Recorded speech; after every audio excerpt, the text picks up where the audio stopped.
오늘 함께 은혜 받으실 말씀은 사무엘하 16장 15절로 23절 말씀입니다. 구약성경 489면 전후에 있습니다. 사무엘하 16장 15절로 23절 말씀입니다.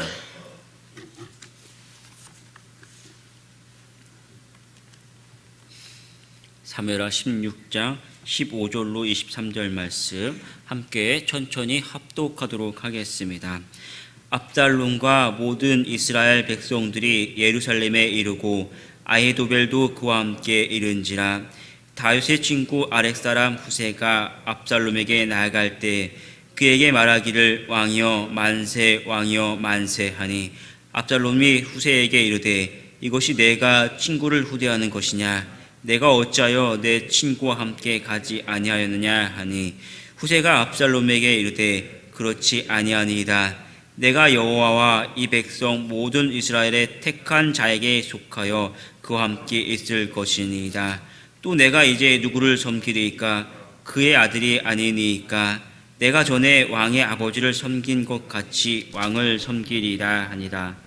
압살롬이 아히도벨에게 이르되 너는 어떻게 행할 계략을 우리에게 가르치라 하니 아히도벨이 이르되 왕의 아버지가 남겨두어 왕궁을 지키게 한 후궁들과 더불어 동침하소서. 그리하면 왕께서 왕의 아버지가 미워하는 바 됨을 온 이스라엘이 들으리니 왕과 함께 있는 모든 사람이 힘이 더욱 강하여지리라 하니라. 이에 사람들이 압살롬을 위하여 옥상에 장막을 치니 압살롬이 온 이스라엘 무리의 눈앞에서 그 아버지의 후궁들과 더불어 동침하니라.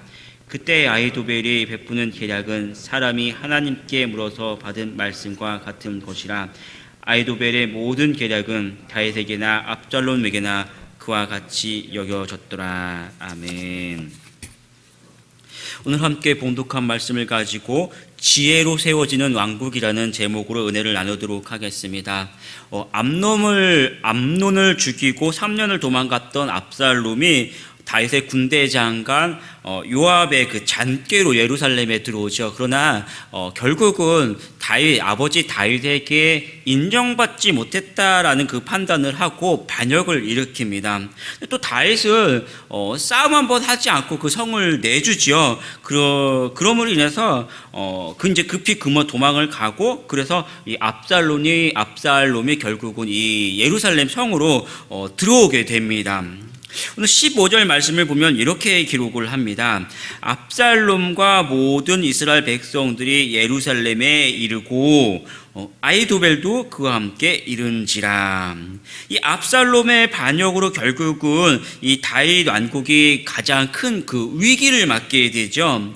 이 예루살렘 성 다윗 왕국이 어떤 곳입니까? 지금까지 다윗이 이 오랜 세월 동안 사울에게 계속해서 도망가다가 겨우 왕이 되고 이곳에서 이제 통일 왕국을 이루게 되죠.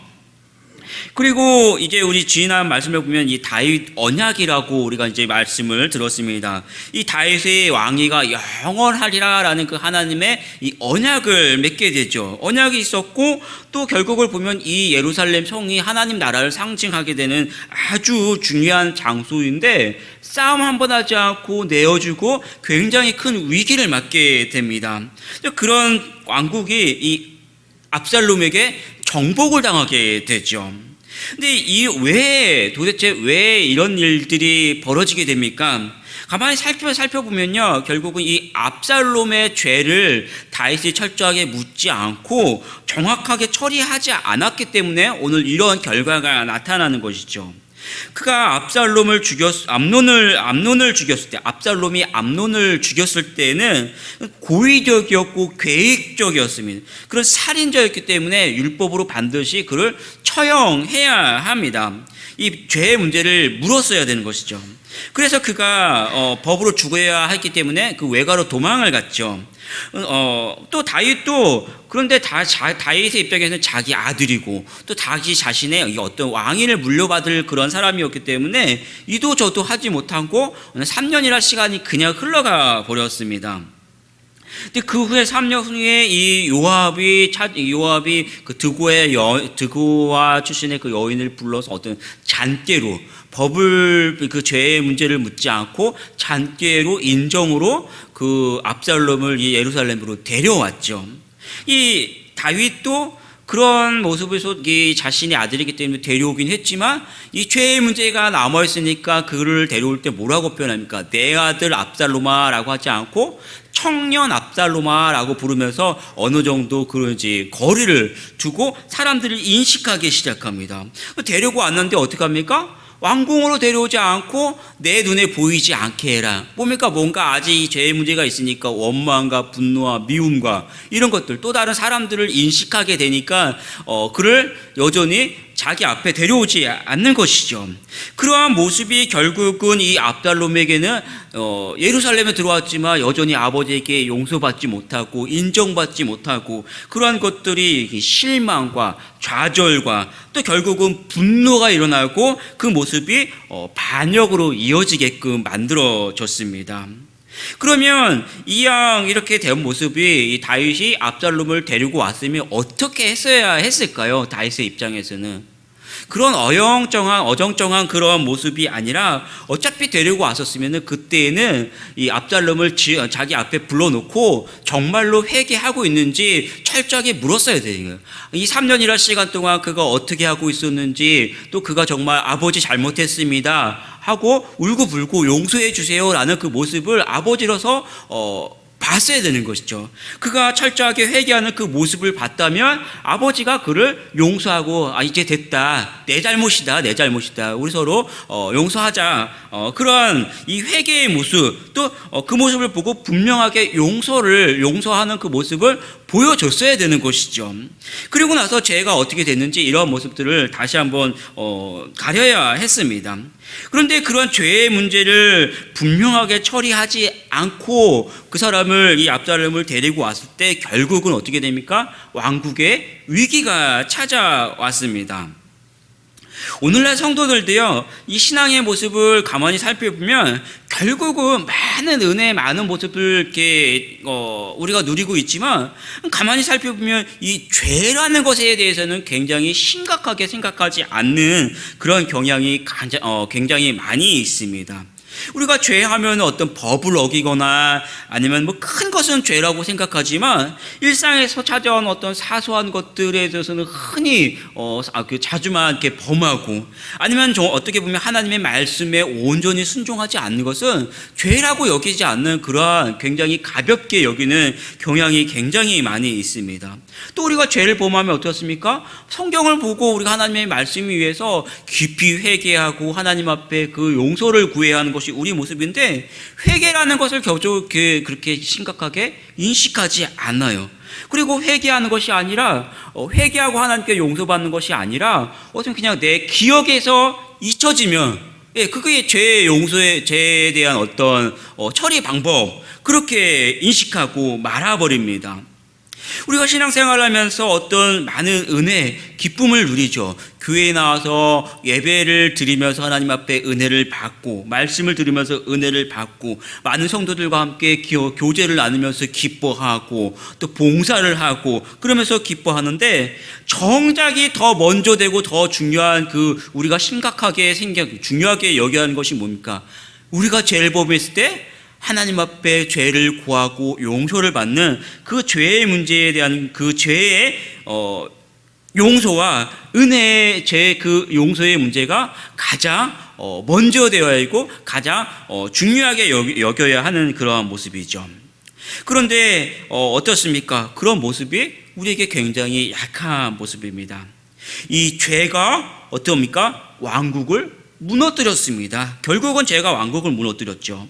죄 있는 사람은 하나님 앞에 들어갈 수 없습니다. 죄는 우리의 거룩함과 우리의 신앙을 그대로 무너뜨려 버리는 거예요. 성도는 죄에 대해서 경각심을 갖고 항상 하나님의 말씀과 경건한 삶을 살 수 있어야 합니다. 오늘 말씀에 보면 압살롬 옆에는 아히도벨이라는 그런 책사가 있었습니다. 책사. 이 압살롬이 이 예루살렘에 입성한 후에 무엇을 해야 할지 이 압살롬에게 그가 이제 가르쳐 주죠. 오늘 20절에서 22절 말씀을 다시 한번 합독하도록 하겠습니다. 20절에서 22절 같이 읽어보겠습니다. 압살롬이 아히도벨에게 이르되 너는 어떻게 행할 계략을 우리에게 가르치라 하니 아히도벨이 압살롬에게 이르되 왕의 아버지가 남겨두어 왕궁을 지키게 한 후궁들과 더불어 동침하소서.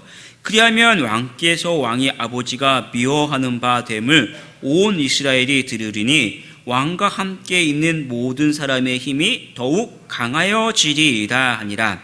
이에 사람들이 압살롬을 위하여 옥상에 장막을 치니 압살롬이 온 이스라엘 무리의 눈앞에서 그 아버지의 후궁들과 더불어 동침하니라. 이 아히도벨이 압살롬에게 다윗의 그 후궁들과 동침하라라고 가르쳐 주시죠. 이 고대에는 이 여자죠. 여성이라는 인격이 아니라 여자는 남자의 이 소유물로 여겼죠. 그러니까 이 후궁들과 동침한다라는 것은 저들의 주인이 되었다라는 걸 사람들에게 이제 보여주는 거예요.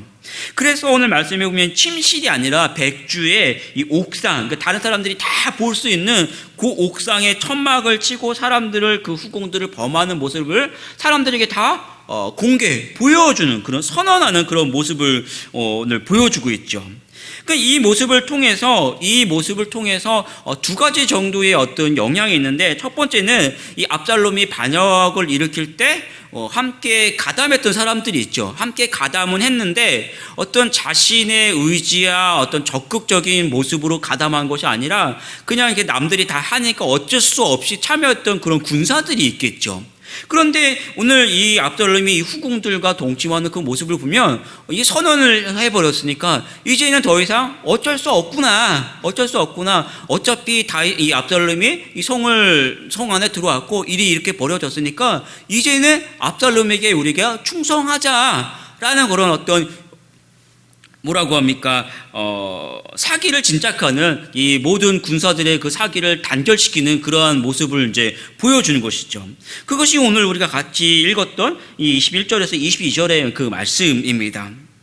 또 한 가지는 뭐냐면 이 군사들 아니라 뭐 이렇게 만백성들 앞에 이 모습을 보여주는 것이죠. 그래서 이 후궁들의 주인이 이 압살롬이 이 후궁들의 주인이 되었다. 다시 말하면 압살롬이 이 왕국의 이제 주인이 되었다라는 어떤 선언하는 그런 모습이 되는 것이죠. 마치 오늘날 보면 대통령의 어떤 그 취임식을 그 매스컴을 통해서 이게 그 장대하게 이렇게 보여주는 것처럼 새 시대가 열렸다라고 보여주는 것처럼 사람들 앞에 그 모습을 당당하게 이제 보여주고 이제 압살롬이 왕국의 주인이다, 새 시대가 왔다라는 그 모습을 이제 보여주는 것입니다. 그러니까 압살롬이 이 이야기를 들을 때 이 쿠데타가 온전하게 다 성공했고 만백성 앞에 이제 공포하는 그 모습이니까 굉장히 어떻습니까? 야, 그 생각 참 좋다. 그렇게 행하자라고 판단하게 되는 것이죠. 그런데 정작 중요한 건 뭡니까? 사람들의 인정이 아니라 하나님의 말씀, 율법으로 보면 어떻습니까? 율법으로 보면은 아비의 아내를 범하는 자는 죽이도록 그렇게 되어 있습니다. 다시 말하면 하나님 앞에 걸려 넘어지게 하는 그러한 지혜가 이 아히도벨의 지혜인 것이죠. 우리가 죄를 범할 때는 이 죄가 우리의 신앙을 무너뜨리고 죄가 있는 사람 하나님 앞에 갈 수 없잖아요. 그런데 우리가 죄를 범할 때는 항상 그 옆에서 그 모든 것들이 좋게 보이고 또 걸려 넘어지게 하는 어떤 거짓 지혜의 유혹이 있다라는 그 사실입니다. 그러면 어떻습니까? 그 사실에 그 거짓 지혜, 거짓 유혹에 걸려 넘어서는 안 되는 거고 항상 깨어 있어야 되는 거, 깨어 있는 거. 오늘 다윗의 이 말씀을 다시 한번 보세요. 다윗이 지금까지 오늘 말씀에 보면 다윗이 나오진 않아요. 그런데 다윗의 그 행적을 보면 지금까지 밧세바를 범할 때도 이 거짓 지혜와 유혹에 걸려 넘었어요. 그리고 그가 압살롬을 데려올 때도 정확하게 죄의 문제를 처리하지 않고 어물쩡하게 데려와서 이런 일이 벌어집니다. 그런데 중요한 건 뭐냐면 오늘 이 사건부터는 그러지 않아요. 한번 생각해 보세요. 다윗은 예루살렘 성 안에 있었고 압살롬은 쳐들어오는 사람이에요. 상식적으로 누가 더 유리합니까? 성 안에서 방어하는 사람이 더 유리하죠. 그리고 이 예루살렘 성, 이 성은 어떤 성입니까? 다윗이 쳐들어올 때도 여부수성이었죠. 그 사람들이 뭐라고 했냐면, 야, 이 성은 하도 방어하기가 좋아서 맥인가 다리 도는 사람들도 다 그들이 방어를 해도 우리가 유리하다 할 만큼 이 천혜의 이 요새라고 표현하죠. 그런 성에 다윗이 이미 자리 잡고 많은 군사들과 함께 있었습니다. 싸우면 누가 입니까? 다윗이 이기는데도 불구하고 다윗은 말씀을 보면 싸움 한 번 하지 않고 그 성을 내주고 그냥 나가버려 도망갔다라고 표현하죠. 왜 그렇습니까? 결국은 이 압살롬이 무서워서 그런 것이 아니라 이 모든 사건의 그 내막을 알고 신앙적으로 알고 있었던 것이죠. 결국은 이것이 이미 자신이 범한 죄의 처벌이었고 압살롬에 대한 올바른 징계가 없었음을 알았기 때문에 하나님께 대항하는 것이 아니라 하나님의 징계를 인정하고 그 앞에 순응하는 그 모습을 우리가 알 수 있습니다. 그래서 오늘 우리 16장에서 우리가 같이 읽고 있었죠. 그가 이 성을 버리고 도망갈 때 이 시므이라는 사람이 나와가지고 가만히 있으면 되는데 나와서 막 다윗을 저주할 때 다윗이 뭐라고 합니까? 한 사람은 내가 가서 죽이겠다라고 표현할 때 돌아 하나님이 나를 책망할 것이다 라고 표현을 한, 하나님을 인정하고 하나님께서 자신을 책망하는 그 모습을 인정했으니 이미 나왔던 것이죠. 또 이 사건 역시도 뭐라고 표현합니까? 우리가 잘 아는 것처럼 이미 다윗이 그 우리아의 아내를 범했을 때 선지자 나단이 통한 그 예언의 성취였죠. 사무엘하 12장 11절을 보면 그때 선지자 나단이 이렇게 표현합니다.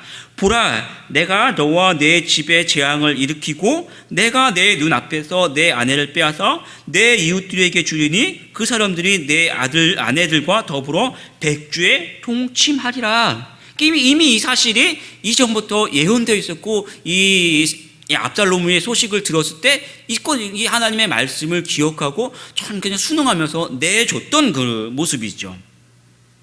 그러나 어떻습니까? 하나님의 그 책망, 하나님의 이 징계를 인정하고 그 앞에 죄를 용서함을 구하고 결국은 하나님 앞에 나아갔을 때 어떤 모습을 표현합니까? 이 다윗이 시편 32편을 보면 이렇게 이야기합니다.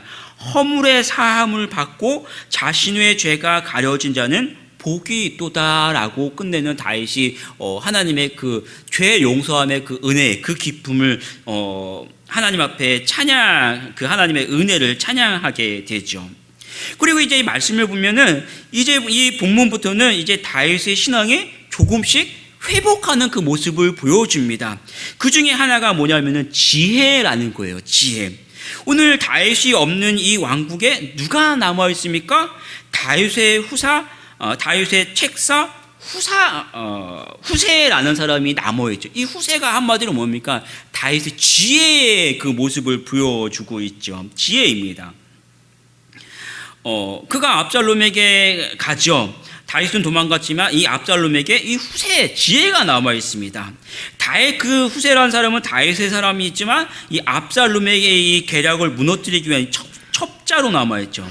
그래서 이 압살롬도 이 후세를 의심합니다. 그런데 이 후세가 뭐라고 압살롬에게 대답합니까? 오늘 17절에서 19절 말씀을 같이 한번 읽어보겠습니다. 17절에서 19절. 압살롬이 후세에게 이르되 이것이 내가 친구를 후대하는 것이냐? 내가 어찌하여 내 친구와 함께 가지 아니하였느냐 하니 후세가 압살롬에게 이르되 그렇지 아니하니이다. 내가 여호와와 이 백성 모든 이스라엘의 택한 자에게 속하여 그와 함께 있을 것이니이다. 또 내가 이제 누구를 섬기리까? 그의 아들이 아니니까 내가 전에 왕의 아버지를 섬긴 것 같이 왕을 섬기리이다 하니라. 이제는 특별히 18절을 보면 그렇죠.